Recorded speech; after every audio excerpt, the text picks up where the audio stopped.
Adapun resume sidang di hari ini ya, yang sudah kita pahami di beberapa hari yang lalu sudah disepakati bahwa JPU sepakat menghadirkan 5 saksi di hari ini. Namun tidak bisa menghadirkan saksi, hanya dihadirkan 3 saksi. Saya ulang lagi, yaitu yang pertama Bapak Muhammad Zainal Abidin asal dari Bogor, 2 Ibu Anissa asal dari Bogor, ketiga adalah Bapak Sabiludin asal dari Bogor. Ya, di sini saya mau menjelaskan poin untuk saksi pertama, yaitu Bapak Zainal Abidin. Adapun resume yang pertama, saya sedikit kilas balik siapa beliau.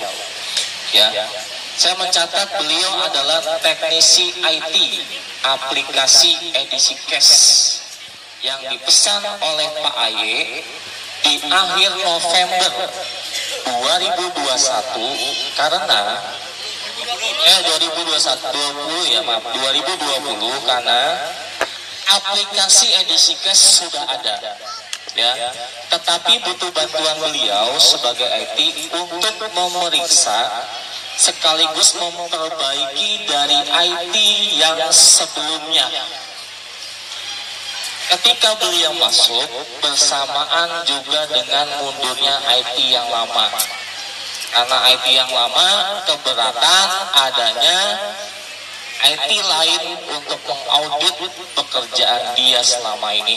Saya tidak menyebut nama, mungkin teman-teman sudah paham ya, dan bahkan akan dihadirkan di hari Jumat besok orangnya. Itu yang pertama. Yang kedua, beliau mengatakan beliau bukan karyawan, tetapi hanya untuk dibayar. Artinya hanya sebagai orang yang dipanggil menyelesaikan sebuah pekerjaan. Artinya project ya. Seperti itu. Ya, project ya, untuk kesepakatan individu saja antara beliau dengan Pak Aye. Jadi hanya instruksi Pak Aye sebagai orang yang membutuhkan dan memanggil beliau untuk melakukan sesuatu, dan itu pun dibayar sekitar 25 juta per bulan. Luar biasa ya. Yang ketiga, adapun beliau mengerjakan pesanan atas keinginan Pak Aye dikarenakan adanya human error dari sistem yang sebelumnya, ya. Adapun beliau mengerjakan pesanan sebagai berikut ya. 1 ya, banyak terjadi kesalahan sistem di dalam transaksi dalam nominal yang berbentuk antara nominal koin yang berbentuk antara titik dan koma. Karena ada masalah sistem, itu yang pertama. Yang kedua, beliau dipanggil dan dibayar untuk memperkuat keamanan sistem edisi cash lebih baik. Itu yang kedua. Yang ketiga, terkait validasi mining yang terjadi selama ini adalah 0,05 yang tidak diketahui datangnya dari mana datanya, maka disempurnakanlah sirkulasi mining tersebut ya. Itu yang ketiga. Yang keempat, banyak terjadi kesalahan pada saat transaksi koin. Ketika Bapak Ibu jual saat transfer koin, contohnya ketika kita kirim 1.500, maka ada beberapa kejadian bukan yang diterima 1.500, tetapi 1,5 juta koin masuk ke penerima koin. Maka terjadinya banyak penggelembungan koin di sini. Yang terakhir adalah mitra bisa melakukan aktivitas jual beli ya, bahkan di luar dari stok atau jumlah koin yang dimiliki. Paham Bapak Ibu? Contoh, saya punya 1000 koin. Saat sistem kemarin saya bisa jual koin saya bahkan 2000 koin, melebihi dari koin milik saya. Itu terjadi. Berarti sebelum bulan November 2020 akhir, sebelum dipegang beliau, sistem kita banyak terjadi human error. Makanya Pak Haye di sini bertanggung jawab untuk memperbaiki sistem yang ada jauh lebih baik. Ya. Untuk apa? Untuk supaya tidak menimbulkan kerugian antar sesama mitra edisi cash Indonesia. Itu yang terjadi. Maka dari itu, dengan adanya kesaksian dari saksi pertama justru menguatkan bahwa pernyataan beliau ketika sebelum masuk ranah hukum, sistem edisi cash sebenarnya sudah selesai dan jauh lebih baik. Itu dikatakan oleh beliau, ya. Bahkan sudah adanya kerjasama pihak ketiga untuk merekod data keluar masuk jumlah koin yang dipercaya. Saya tidak menyebut nama ya, sudah tahu semua. Ya, itu yang terjadi. Ketika ini masuk ranah hukum, yang tadinya sudah selesai dan dapat berjalan normal, harus terhenti. Sayang disayangkan. Kenapa nggak mau sabar dulu? Itu yang terjadi. Kenapa nggak sabar dulu? Sehingga kita semua menjadi korbannya. Kita mau memaafkan, tapi kita tidak lupa efek yang sudah didampakkan oleh kita semua.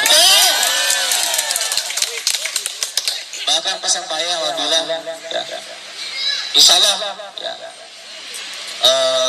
orang yang curang, yang sudah curang selama ini akan merasakan hal yang pahit. Itu terakhir saya ketemu dengan Pak Haye sebelum keluar ruang sidang. Ya. Itu untuk biografi dari beliau saksi. Nah, untuk pernyataan beliau sebagai saksi yang pertama, ya, ini kesaksian, masuk kesaksian ya, keterangan beliau. Satu, sistem yang dikerjakan dari awal sebelum masuk edisi cash ke ranah hukum, sistem edisi cash sudah clear dan dalam keadaan baik dan dapat berjalan seharusnya. Setelah masuk hukum, maka sistem mati. Itu yang pertama. Yang kedua, beliau mengetahui berapa data sebenarnya dan siapa pemilik koin terbesar di dalamnya. Beliau mencatat kalau tidak salah, kurang lebih jumlah mitra edisi cash adalah kurang lebih 53.790 mitra se-Indonesia. Dan satu pemilik koin terbanyak yaitu Bapak Abdurrahman Yusuf. Wajar? Wajar. Poin kedua, dan tidak ada outline-nya. Coba. Itu belum, nanti masuk yang poin selanjutnya. Sabar. Yang ketiga, beliau bekerja memperbaiki sistem edisi cash menjadi lebih baik. Makanya beliau mampu dalam bekerja sama dalam beberapa pihak terkait bank, maka muncul yang namanya virtual account. Itu lebih baik atau lebih buruk? Mundur apa maju? Itu yang terjadi. Poin yang ketiga. Poin yang keempat, dari data selama beliau pegang, ya, dari data selama beliau pegang dari setelah tanggal 22 November beliau bergabung. Berarti sebelumnya terjadi human error. Sebelum 22 November terjadi human error. Setelah 22 November beliau pegang datanya. Beliau mengatakan dari data selama beliau pegang, maka beliau membenarkan adanya, ya, dari mulai beliau pegang sampai ya dari bulan November 22 November 2020 sampai dengan di akhir ini masuk ranah hukum, tidak adanya pembelian koin kepada Pak Aye, tetapi Pak Aye baik membeli koin dari mitra. Ini merupakan tanggung jawab Pak Aye untuk menyelamatkan kita semuanya. Tapi kenapa itu tidak disadari? Betul?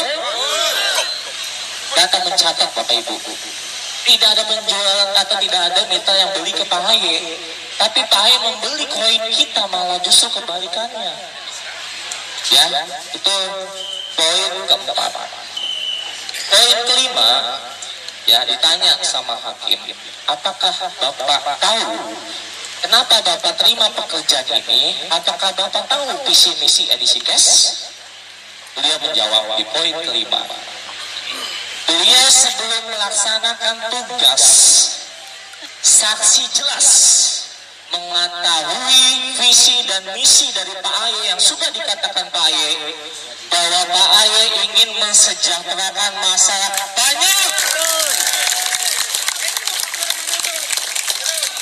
Itu makanya dia bekerja dengan baik dan sebaik-baiknya. Poin keenam, saksi menegaskan bahwa ini adalah bahwa aplikasi edisi cash adalah market jual beli. Ya, itu menurut pandangan beliau edisi cash merupakan market jual beli, bukan penggalangan dana. Dan edisi cash adalah satu-satunya market, ya, atau yang memiliki dua koin kripto karena ada blockchain-nya. Beliau membenarkan edisi cash punya blockchain yang bernama edisi CB dan edisi C, dan itu bisa dijual belikan di pasar global. Ya. Dan satu lagi tambahannya, beliau mengatakan bahwa beliau membenarkan edisi cash adalah salah satu, ya, cuma satu mungkin, adalah edisi cash satu-satunya yang blockchain yang memiliki member terbanyak di Indonesia. Yang ketiga yaitu Sabiludin.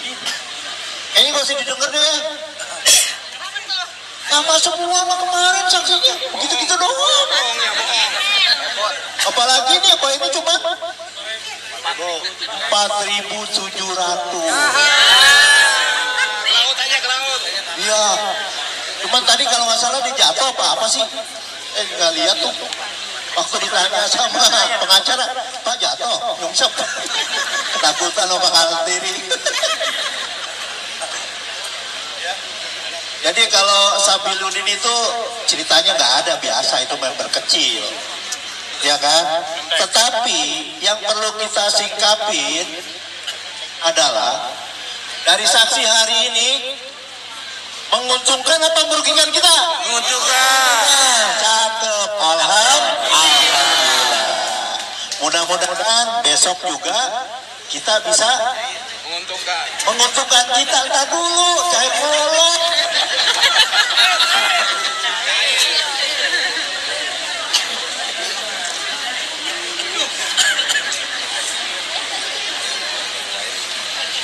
Cuman yang tadi mah cuman kasihan doang sih itu Sabiludin, bener. Aduh, sampai ada ada yang terlapor tadi.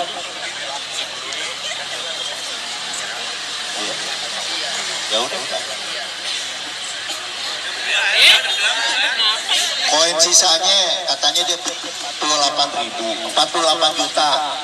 juta modalnya. Tetapi udah nyairin 35 sudah nyairin 35 juta. Saldo sisa Pak berapa? 4.700 koin edisi cash. Totalnya jadi 90. Kalau dijual 20 menjadi 94 juta. Untung apa rugi?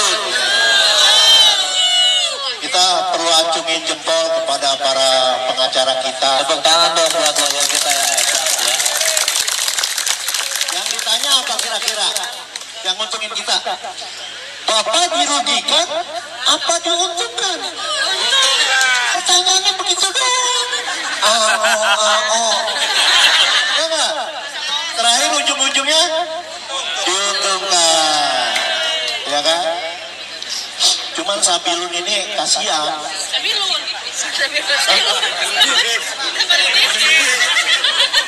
Ya udah salah-salah nggak apa-apa. Ya kan? Kenapa? Karena dia di BAP juga bingung, ditanyain bingung. Ya kan? Kasihan juga itu bocah. Akhirnya tadi yang terlapor siapa sih? Yang pakai topi itu siapa? Bukan, sebelahnya Pak Royep itu. Udah Pak, dia mau orang baik, tetap aja. Nanti salunan. Siapa? Asep belain. Sampai ngebelain. Nangis. Ya maksudnya sebenarnya Sabiludin ini orang baik. Cuman kayaknya salah tarik dia. Kalau kita evaluasi ya, dari awal, dari persidangan ke-1 sampai ke-15, kayaknya saksi-saksi nguntungin kita. Sampai marah. Besok hari Jumat sidang. Hari Jumat terakhir. Emang saya maafin. Udah langsung aja langsung. Iya, itu banyak tuntutan dari pengacara kita karena deadline-nya sudah habis. Nah, sudah Kalau kasih kata para deadline. terdakwa dipulangkan karena punya anak dan punya anak besar. Siapa anak besarnya? Kita mitra semua. Betul ya? Ya, jadi semuanya insya Allah menguntungkan kita. Jadi yang perlu Bapak Ibu sadari adalah bersyukurlah kepada bapak-bapak ibu yang hadir di sini semuanya. Karena Anda berada di pihak yang benar.